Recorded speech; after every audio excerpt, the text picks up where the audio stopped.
मी तुम्हाला काय बी नाही करणार आहे, पण तुम्ही जरासा विचार करा. तुमच्या एका चुकीमुळे, तुमच्या असल्या वागण्यामुळे माझ्या अण्णांवर चोरीचा आळ आला. अहो तुम्ही काही पैशांसाठी तुमचं इमान विकलं.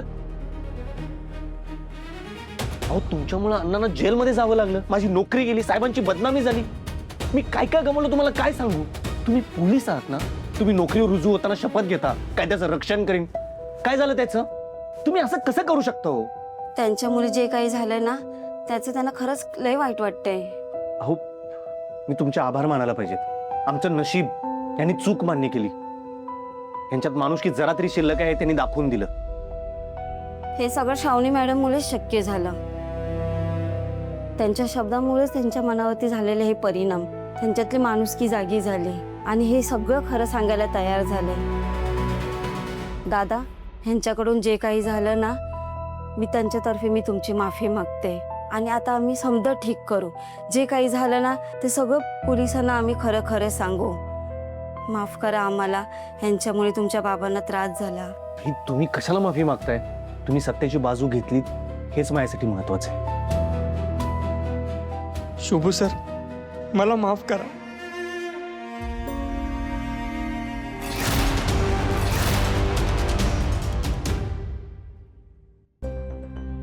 रुद्र सर अजून कसे आले नाही? मला इथेच ते थांबायला सांगितलं होतं.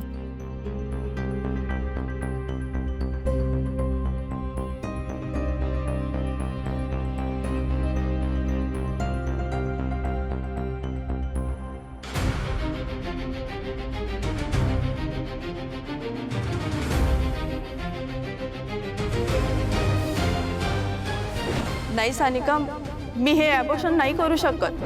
तुझं जर ॲबॉर्शन केलं आपण तर तुझ्या जीवाला धोका निर्माण होऊ शकतो.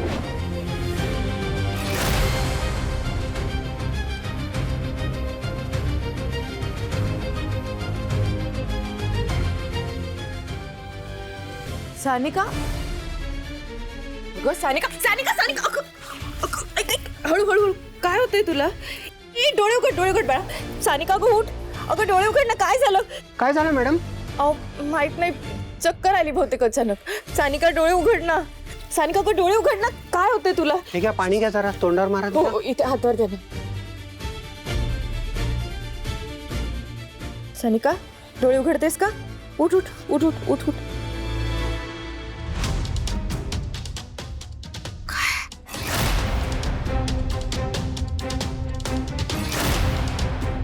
बरं वाटतंय का? पाणी द्या ना थोडं. हे घे, पाणी पी. सावकाश सावकाश, हळूहळू.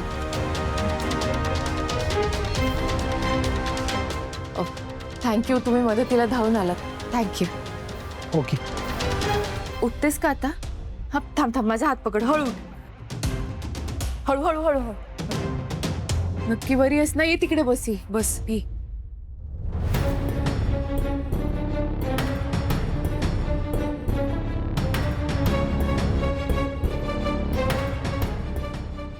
तू ठीक आहेस का आता? काय होतंय का तुला? आणि चक्कर कशी काय आली अचानक? आणि मला सांग, तू इथे हॉस्पिटलमध्ये का आली होतीस? काय चाललंय काय? या दोघी एकत्रित काय करतात? काहीतरी गडबडी बघायला पाहिजे.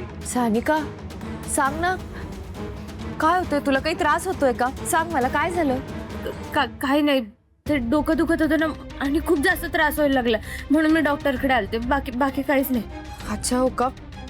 मग काय म्हणाले डॉक्टर? ती फाईल आहे ना, बघू मला. अगं ते काही नाही आहे श्रावणी, साधी डोकेदुखी आहे. तू काय काळजी करू नकोस, सगळं नीट होईल. मी निघते. बरं ऐक. अगं हे बघ. सानिका, इथं काय करते? हिला काय चोरून भेटायला आली वय? ते डोकं दुखत होतं ना म्हणून डॉक्टरकडे आलते. बाकी काही दवाखान्यात आलती होय? गोळ्या औषधं घेतल्या ना? हा, हे बघ, किती बी बरं नसलं तरी एक गोष्ट ध्यानात ठेव, या पुरुष आणि हिच्या घरच्यांशी आपला काही बी संबंध नाही. हिच्यामुळे हिच्या बापामुळे आपल्याला काय परिस्थिती आली ध्यानात आहे ना? हा, तुझ्या अण्णांवर, माझ्या सासरे बुवांवर चोरीचा खोटा आरोप घेतला. कुणी? हिच्या बापानं. शुभूची नोकरी गेली, हक्काचं घर गेलं, आपण रस्त्यावर आलो. कुणामुळं? हिच्यामुळं. म्हणून हिच्याशी बोलणं सोड, हिच्याकडे बघायचं बी नाही. चल घरी चल. मी जाते ना रिक्षाने. बरं नाहीये ना? दाजी आहे मी तुझा, जबाबदारी आहे तू माझी. चल बायको सोडतो, उगा का चाललं रिक्षाला पैसे घालवते. परक्यांचा आधार घेण्यापेक्षा माझा घे.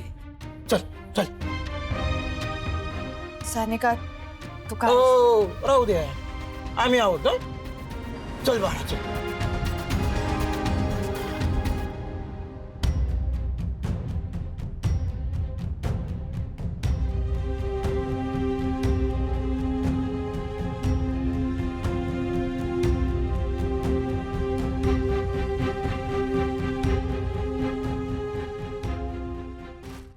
काय शुभू तिथं पोचला. अरे पर त्याच्या आधी त्या घनश्यामचा गेम तमाम करायचा होता. सांगितलं होतं की नाही तुला? हा का जिता सोडला वे? अहो मी त्याला मारणारच होतो, पण त्या आधीच तो शुभू तिथे पोहोचला होता. आता शुभू मोर मी त्याला कसं मारणार? आणि शुभू किती वाईट आहे हे तुम्हाला ठाऊक आहे ना. मी जर प्रयत्न जरी केला असता ना तर शुभूने माझाच गेम वाजवला असता. ए त्यो काय वाघ आहे का तवा? हा तुला काय त्यांनी खाल्लं असतं वय? हे काय नाही, आत्ताच्या आत्ता जायचं आणि त्याचा गेम तमाम करायचा. आला का ध्यानात? नाही साहेब, ते आता शक्य नाही. काय काय शक्य नाही? अहो आता गोळी चालवली तर इथं मीच पकडलो जाईल. आजूबाजूला पाळायची बी जागा नाही. अहो मी काय बी करू शकतो, पण त्या शुभू संकट पंगा नाही घेऊ शकत. ए हो पाटील साहेब, काय झालं एवढं कशाला रागवलं सा? रागून तर काय करू शिकते? हा माझा एक बी माणूस ना कामाचा नाही. असं काय केलं तुमच्या माणसानं? काय केलं? त्याला म्हणलं त्या घनश्यामला संपीव, पण त्याच्या आधी तो शुभू पोचला. होय, आता मला सांग काय करायचं आम्ही? हा वाट लागली की हो. नाही शुभूश्रावणी जर त्याला पोलिसात घेऊन गेले का नाही, समजा खेळ खाल्लास, अलकनंदा मॅडमचा खेळ खाल्लास होईल. विश्वंभर साहेब तर त्यासने धक्के मारून घराबाहेर काढतील, पण त्यांनी जर तुमचं नाव घेतलं का नाही मग काय सुट्टी नसते. विश्वंभर साहेब का नाही जखमी वाघासारखे झालेत, डायरेक्ट झडप घालतील तुमच्यावर, तुमच्या चिंडसारखं.